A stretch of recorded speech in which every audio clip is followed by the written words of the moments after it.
You are listening to an Honor Level production featuring the Resurrection of Marcus Mosiah Garvey series. Morning to you, man. Morning to your love.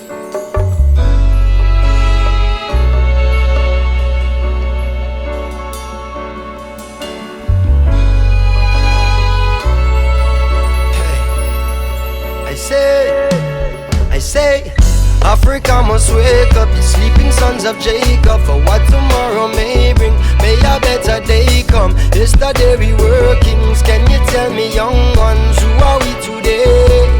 Yeah, now. Well, Africa must wake up, the sleeping sons of Jacob, for what tomorrow may bring. May a better day come. Yesterday we were kings. Can you tell me, young ones, who are we today? We are not going back into the past merely as an academic exercise. We are going back into the past because we are a shattered people. But we are not a lost people, because we can find again the pieces, even as ISIS searched for the pieces of Osiris. We can find again those shattered pieces and put them back together again, so that we can find once more a certain dynamic continuity and wholeness. That is what our history is about. We are going back in order to resurrect ourselves. We are going back into the past in order to remake the present, so that we could go into the future with a new confidence. I was very moved by Legrand's statement about the state of the black man in the world today. But that be simply a warning. It is not a prophecy. We have been in worse states. I am sure, as has happened in all the history of man, we will find an antidote. But it has taken longer. It is far more difficult to find an antidote to racism. The destruction that has occurred, the shattering of the psyche, is something extremely painful. And you see it all over the world, not only here in America. You go into Africa and you realize the distance, the remoteness from history, from a sense of what one was, what one is. That we are not a lost people, shattered though we are. Just a few days ago, I went to speak to space scientists at Goddard Space Flight Center. I was invited there by the Black History Club. And I was taken by black mission specialists into rooms where very few people are allowed to enter. And I was taken into the belly of a new space shuttle, something that is not yet finished. And this is an incredible project to see this shuttle. This is something so tremendously heavy object, and the walls are extremely thick, and they showed me all of these great rooms where they would test various things and explain to me what kinds of tests they would put it through, etc. It made me aware it was a black man who supervised the work of more than 1,000 of our scientists to bring the space shuttle, the most advanced machine in the world, from babyhood to blast off.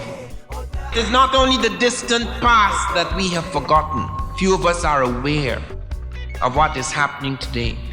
And one of the great complaints of these black scientists was that there are not enough blacks today who are taking up science seriously and who can replace that generation which is dying.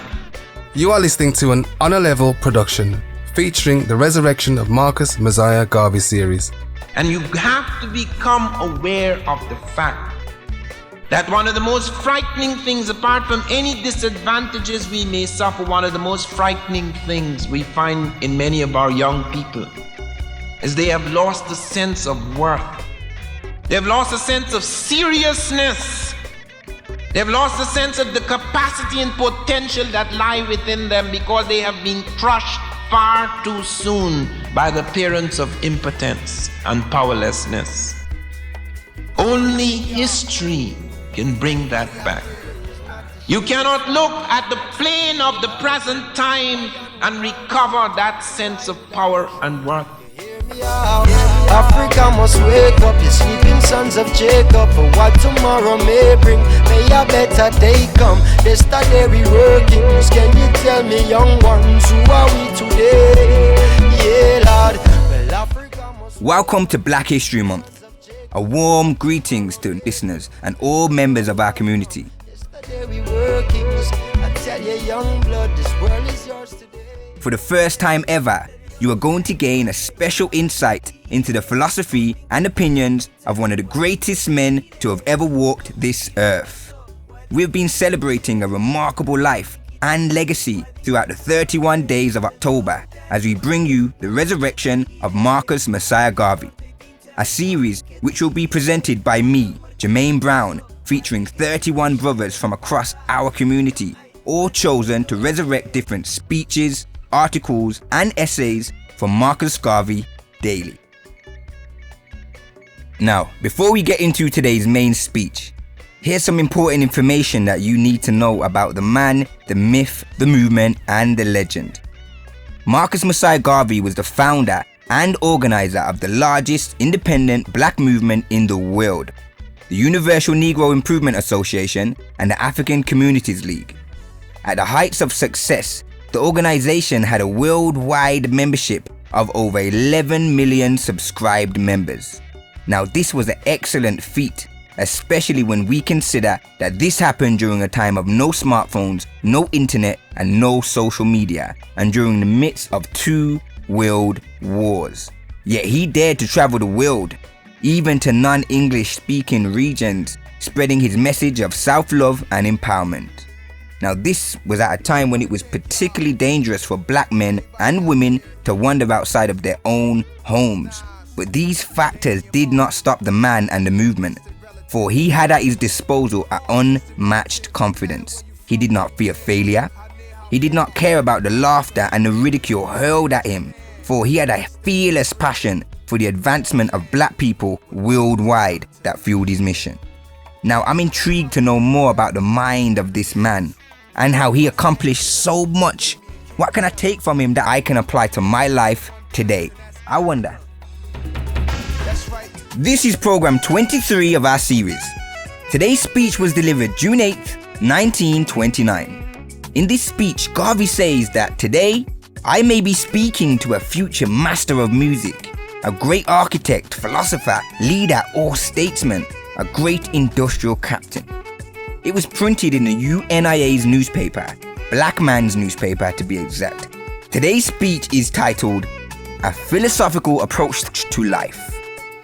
Today's narration is by Simon Dillon from Birmingham, UK. You are listening to an Honor Level production featuring the resurrection of Marcus Mosiah Garvey series.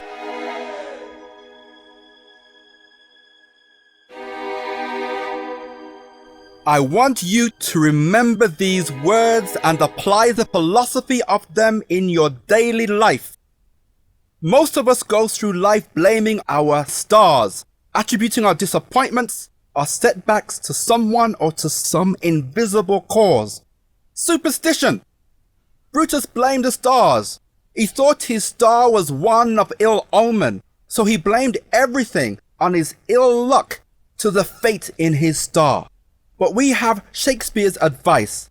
It is not in our stars, but in ourselves.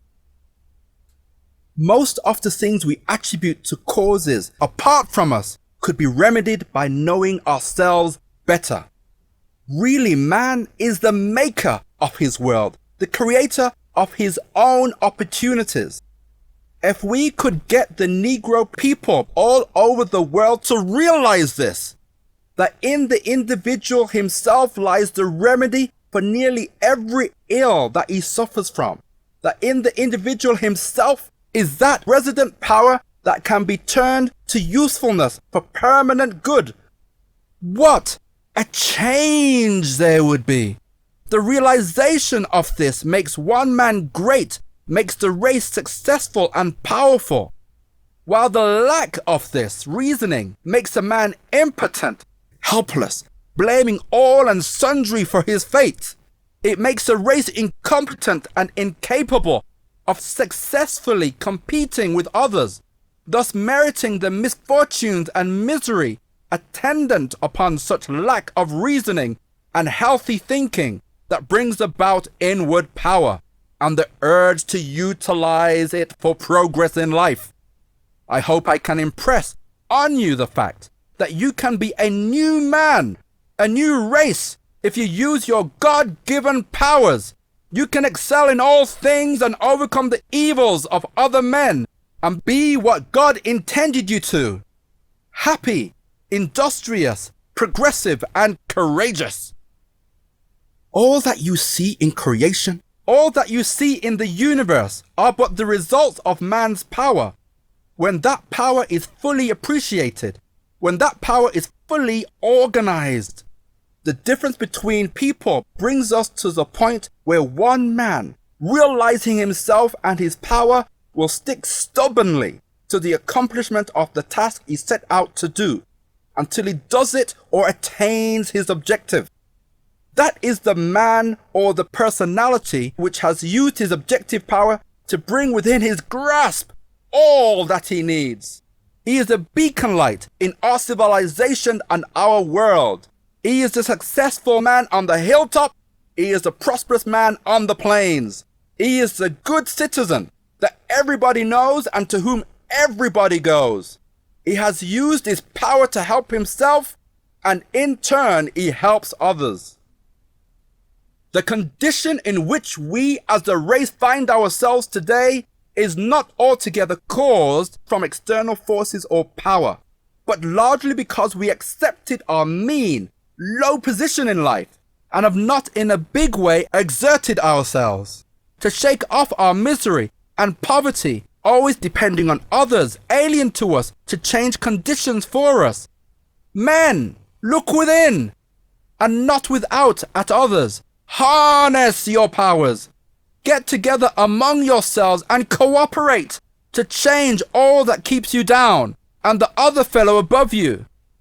The 400 million members of our race can do it, and this is the work of the Universal Negro Improvement Association. Today, I may be speaking to a future master of music, a great architect, philosopher, leader or statesman, a great industrial captain who probably never would have found within himself his creative power, but for the inspired words of Shakespeare, which I am impressing on you today. The fault is in ourselves. Man's first duty to himself is to discover himself. Who am I here? What is expected of me by my Creator? Man in our world is a supreme being, and he owes no obligation to anybody or anything but the source that created him, a source that does not interfere with him but expects from him the acts of man. That source we call God. Outside of that source, he has an absolute power that cannot be successfully challenged. Yet so many of us, and particularly members of our race, fail to realize this great responsibility that goes with power.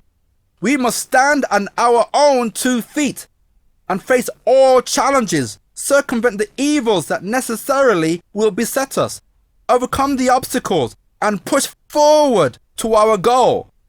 This, my dear friends, is the job of real men and women in a world of alien opposition, determined to hold us back.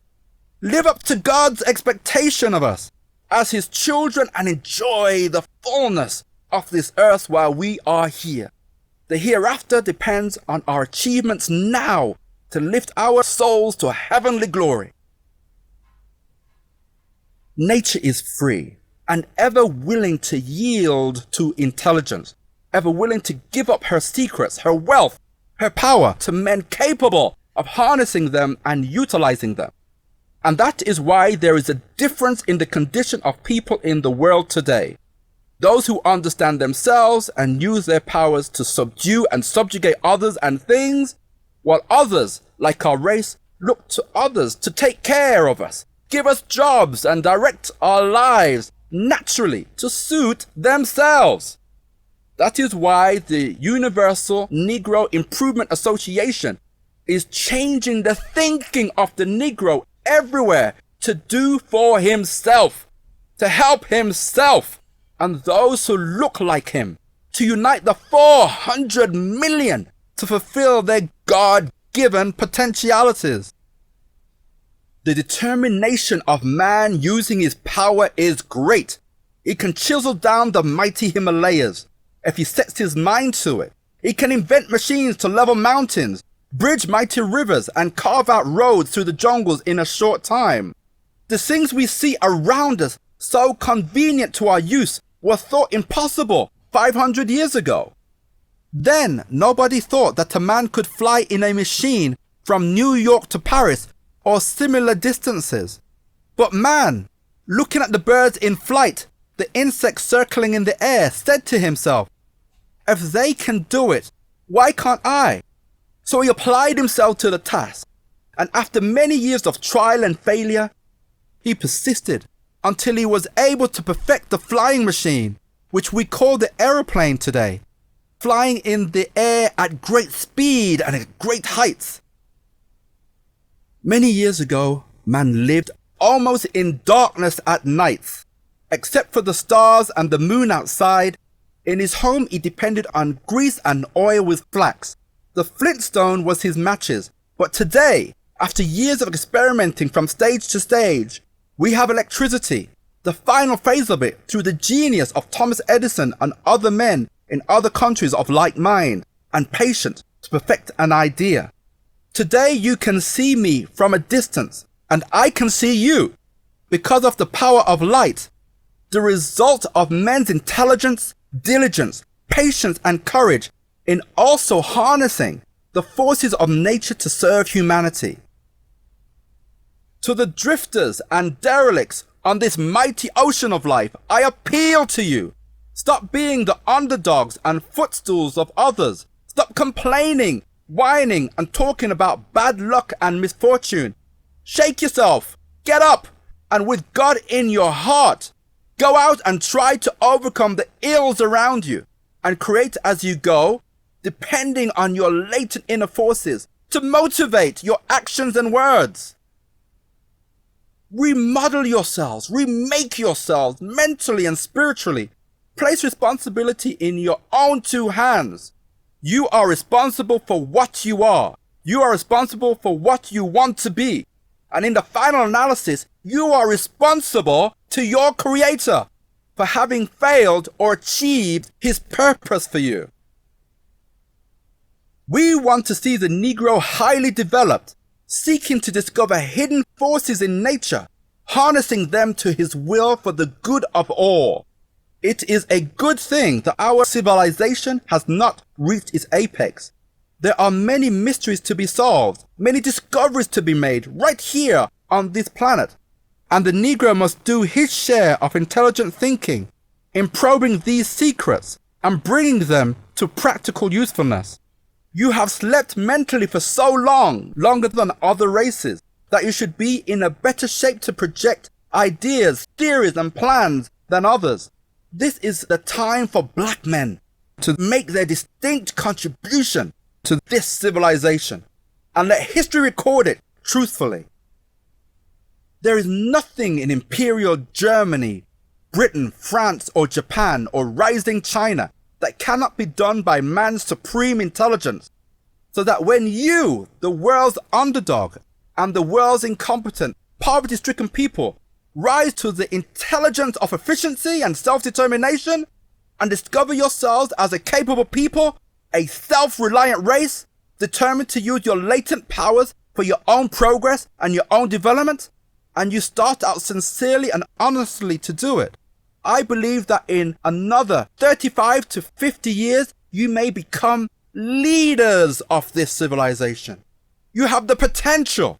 You have the vast continent, Africa. You have the scattered millions of our race in all the countries of the world coming in contact with science and technical and mechanical devices. You have the chance. All you want is the will to do and dare others to stop you. This is my hope for you. And this is the fear others have for you. That is why they watch you so carefully, that you may not get away with any progressive ideas, which would be a surprise to the world of theirs. Probably that is why I am dubbed a dangerous man, because I attempt to lead my race to progress, to a consciousness of its powers, from backwardness to usefulness for itself. And who is to tell what this may lead to? A shifting of power, a shifting of position.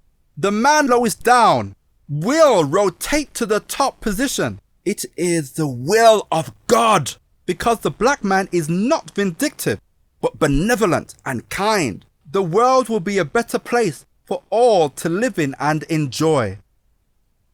Do not envy the individual because he or she reflects success.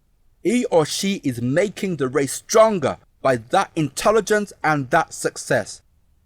Unfortunately, we have developed the disposition to be jealous and envious of the successful man or woman in our race. We are disposed not to go and do likewise, but to distract from it and to try to pull it down. Thus we wreck ourselves. Unlike other race groups, they have accepted the philosophy that when a man becomes successful in any line, he elevates others, he helps others in industry and business. The more of his kind, the more his fellows encourage him, the more the nation progresses.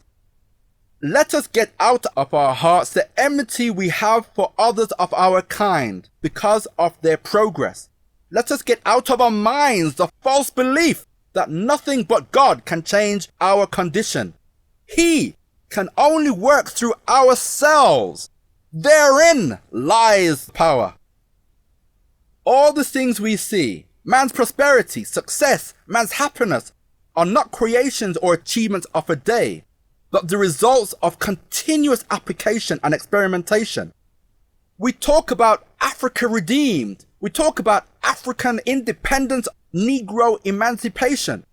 All this must be accomplished by continually applying ourselves toward the objectives. We expect things to materialize too quickly. We are not inclined to give the attention and make the sacrifices necessary to accomplish and get the things we want. We want to get the Negroes of the world to think of sacrifices, to make sacrifices, and to work as hard and courageously as the Pilgrim Fathers of America did to make that country the great industrial nation of the Western Hemisphere. So that when another 100 years have rolled by, the things we talked about today, the things we have pledged ourselves to accomplish, the independence of Africa, the industrial, commercial, social and political independence of our race will no longer be a dream but a reality. See the fault in ourselves. See the stars foretelling our destiny, not controlling it. We are the masters of our fate. This is my message to you today. That was an Honourable production. Why art thou continuing to struggle? Live it up, Jah. Well, if the struggle continue, then when will we overcome? Right here and now, my struggling and prosperity from now on. You've just been listening to a philosophical approach to life, originally delivered in 1929 on June 8th and resurrected 90 years later. Now this concludes day 23, and we just want to thank Simon Dillon for today's narration. Simon has worked in male development for over 20 years. He is a master theology and has worked in men's ministry and boys to men programs for over 15 years. If you would like to be a part of a men's workshop, or you would like further information, contact us on our email, which I will provide you shortly. Simon says that I was referred to the organizer of the Marcus Garvey project by a friend. So when I got the call to take part, I could only say yes. Why, you may ask? Well, my participation in the MG project enabled me to make a contribution to African History Month to, I hope, motivate, inspire and empower others. I also felt honored to bring life to a speech by a stalwart of Pan-African mobilization. He was one of many that laid the foundation for the national liberation movement in the Southern Hemisphere to engender a greater sense of redefinition of humanity amongst all nations of the world. Listening and participating in the readings has given me insight into the mind of a great thinker, speaker, and giant amongst the world's greatest men. I have learnt the power of words to move mountains and to level obstacles and to build bridges, both those spoken to a global audience and to the silence in one's own heart. I was simply honoured. We welcome your comments, opinions, and feedback on the Resurrection of Marcus Garvey series so far. Should you wish to share with us, you can by email on honorlevel@hotmail.co.uk. That's on-a-level@hotmail.co.uk. You are listening to an Honor Level production.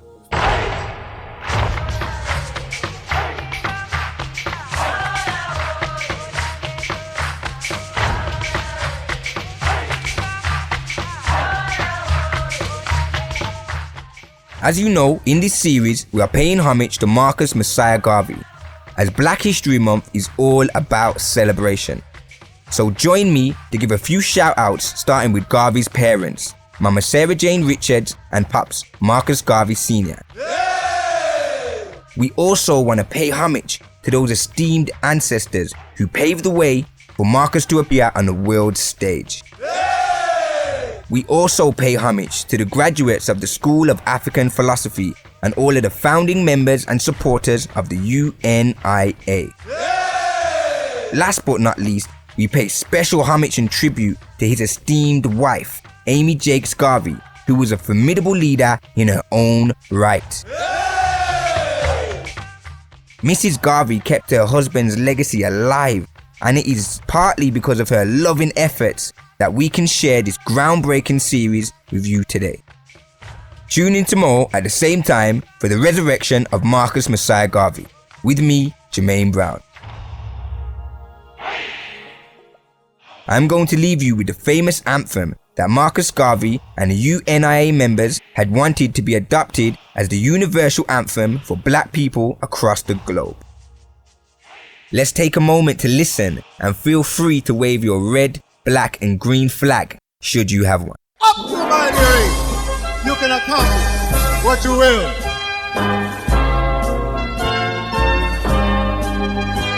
Ethiopia, thou land of our fathers, thou land where the gods love to be. A storm cloud at night suddenly gathers, all armies come rushing to thee. We must in the fight be victorious, when swords are thrust outward to gleam. For us will the victory be glorious, when led by the red, black and green. Advance, advance to victory, let Africa be free. Advance to meet the foe, advance to meet the foe, with the might of the red, the black and the green, with the might of the red, the black and the green.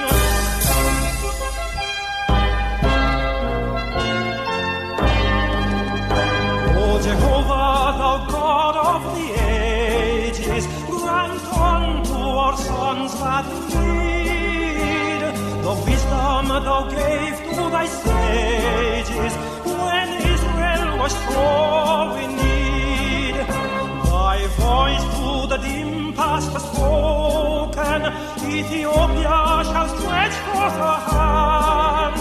By thee shall all fetters be broken, and heaven bless our dear motherland. Advance, advance to victory.